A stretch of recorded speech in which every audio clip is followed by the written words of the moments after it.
just feels good to be driving fast again. You ready for this? This one is definitely a little more detailed when it comes to street racing. The driving sequences, I think, are that much more unreal. The cars they use are just so cool. I'm surrounded by these drop-dead gorgeous guys. And there's a lot of beautiful women. Damn! We had really cool stunts. I was aware of this car culture, but nothing like this. We go live and buy! You really get a sense of the characters. I need you to come to Miami and drive with me. It's bigger and better. It's some mind-blowing stuff.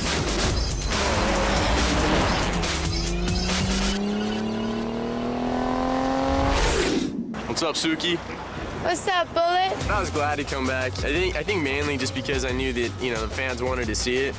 Everyone's here for the right reason, and that is to make the best movie we could possibly make. When you get the idea, have a little look at... Yeah, I got you. When we started talking about who we were going to get to direct this movie, we knew it was going to be hard to actually find a director who was going to have to try and live up to the first one. But one day, I said, we should go to John for this movie. And then you pan over here, okay? He dances.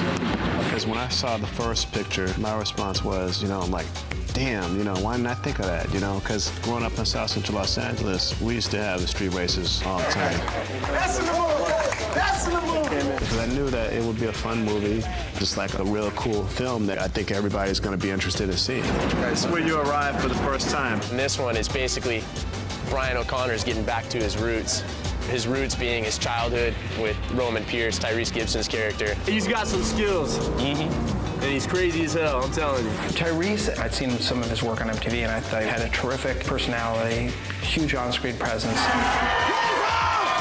It's always refreshing to wake up and you can read what you're about to do on the paper prior to getting here, but when you're actually all seeing it laying out and you see how many people is required to get something done, I think it's pretty amazing. Yeah, I saw you in Baby Boy.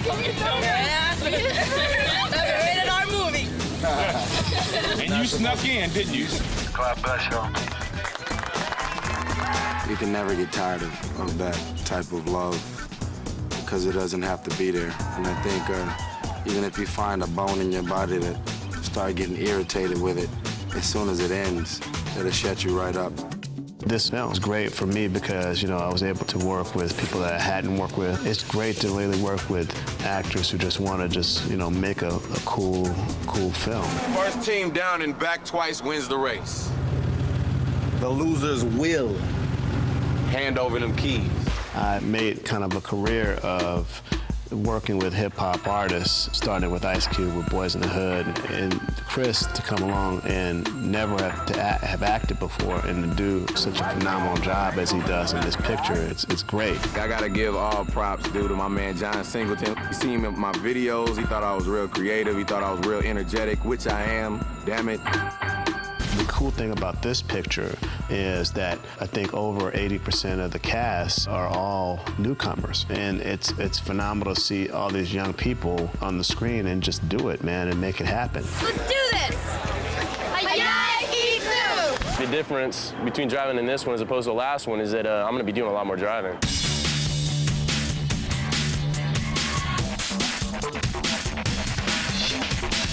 Out here at driver school right now, and we're doing it big.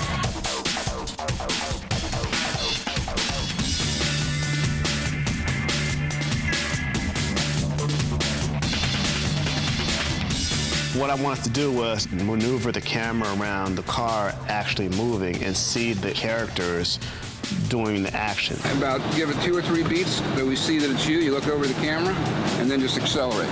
No problem. The whole race car driving school is really a bonding experience. Go, baby!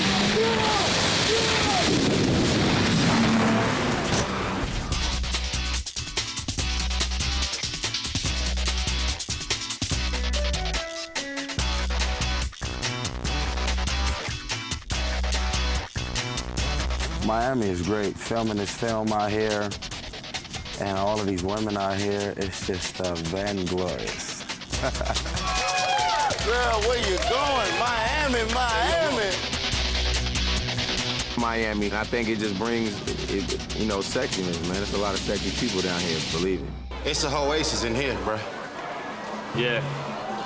lots of potential. To bring the whole Miami look to Monica, my character, I went out to a lot of clubs. Had a lot of fun. I actually went out to see what these girls were wearing, how they were acting, because it's very specific. This whole Miami attitude is very specific, and I actually really like it. There's a freeness in these girls' sexuality and in their attitude. They're very much aware of that sexuality and kind of push it. Tops get shorter and the skirts get shorter, but hey, it works for them.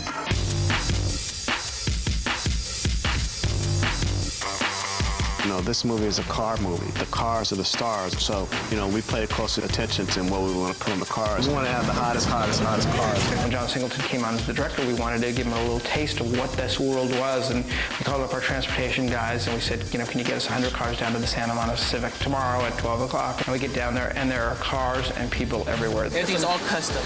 Everything's all custom. You never see a Celica just like this, one of a kind. To people that are really into this, their cars are their babies. I mean, you know, they're really into making these cars look good, and you know, that's what we keyed into. Woo! This can get addicting.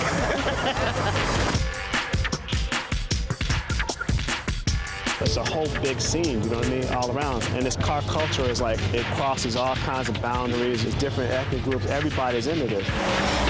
Everyone is going to go to the theater and see an image of yourself. You got everything. You got Puerto Rican, Cuban, every nationality is in this film. It's a world where everybody is either into racing cars, into fixing cars, into being around cars. And that's what makes Fast and Furious so cool. Mitsubishi Evo 7, 280 horsepower, 0 to 60 in 4.9 seconds. It's the car that Paul Walker drives throughout most of the movie. I love my car from head to toe. This is the Mitsubishi Spider. This is a car that Tyrese, who plays Roman Pierce, drives in the picture. Me and Tyrese argued about this car through pre-production because he wanted to make sure that the car looked good. He was afraid people would think that if he didn't drive a cool car, he wouldn't be cool. We supposed to be fighting crime in this? But this is convertible, which is pretty sweet to have in Miami, but my car is much faster. For John, this is not a job, it was a passion. Go to stand up, guys.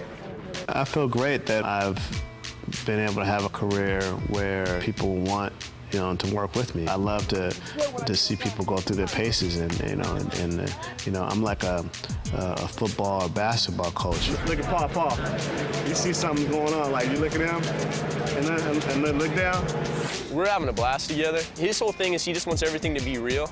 He wants it to be organic.